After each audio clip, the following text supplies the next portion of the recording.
Good morning friends. आपका स्वागत है हमारे YouTube channel learning point with Abhishek में।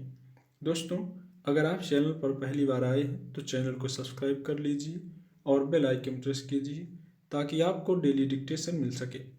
100 शब्द प्रति मिनट डिक्टेशन स्टार्ट।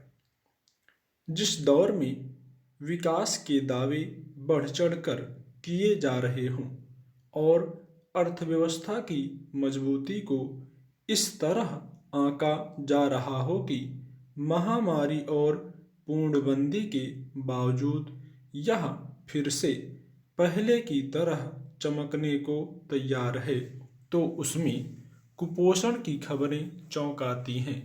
लेकिन सच यह है कि पिछले करीब एक दशक से एक ओर विकास और अर्थव्यवस्था के आंकड़े सामने रखे जाते हैं और दूसरी ओर भारी तादाद में आम गरीब और कमजोर तबके के परिवारों को संतोषजनक तरीके से पेट भर खाना पाने के लिए जद्दोजहद करना पड़ा है।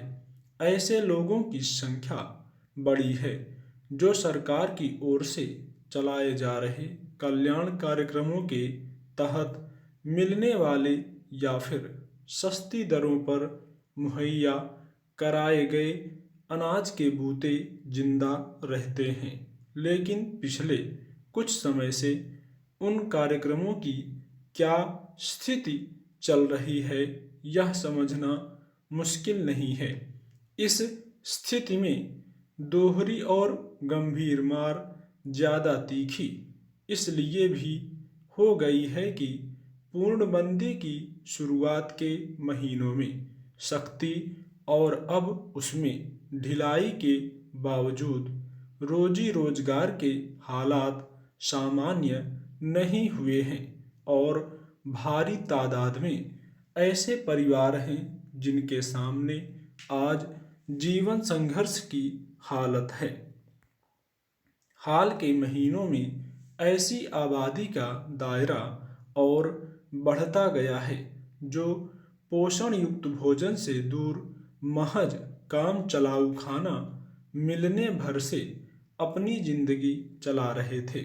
ऐसे में अंदाजा लगाया जा सकता है कि इस आबादी के बीच बच्चों के पोषण की स्थिति क्या होगी और उनके कमजोर होने की हालत में बीमारियों और अन्य चुनौतियों के सामने उनकी जीवन संभाव्यता कितनी होगी।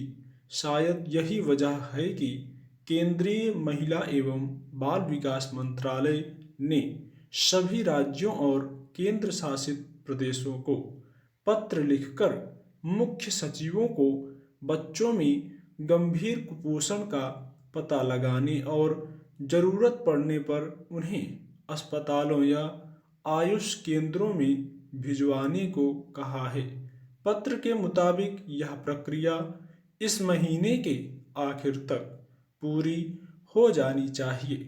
निश्चित रूप से इस पहल के पीछे बच्चों में कुपोषण के हालात के प्रति चिंता दिखाई देती है, मगर बच्चों में गंभीर कुपोषण की हकीकत कोई 2-4 दिनों में खड़ी हुई मुश्किल नहीं है।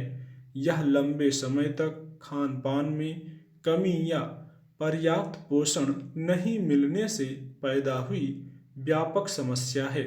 ऐसे में यह समझना मुश्किल है कि अगले 4-5 दिनों के भीतर इस निर्देश पर पूरी तरह अमल कैसे सुनिश्चित कराया जा सकेगा। यह किसी से छिपा नहीं है कि कमजोर तबकों के परिवारों के बच्चों के बीच कुपोषण की समस्या से पार पाने के लिए एकीकृत बाल विकास सहित तमाम कार्यक्रमों की पिछले करीब साल भर से क्या हालत रही है।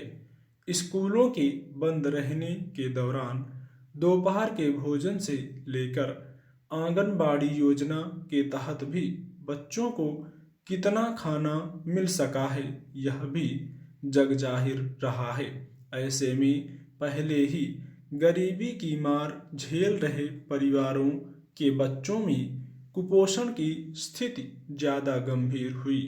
हालांकि पूर्णबंदी के दौरान रोजी रोजगार के लगभग खत्म हो जाने के चलते बड़ी संख्या में लोग दो शाम के भोजन तक से लाचार हो गए थे।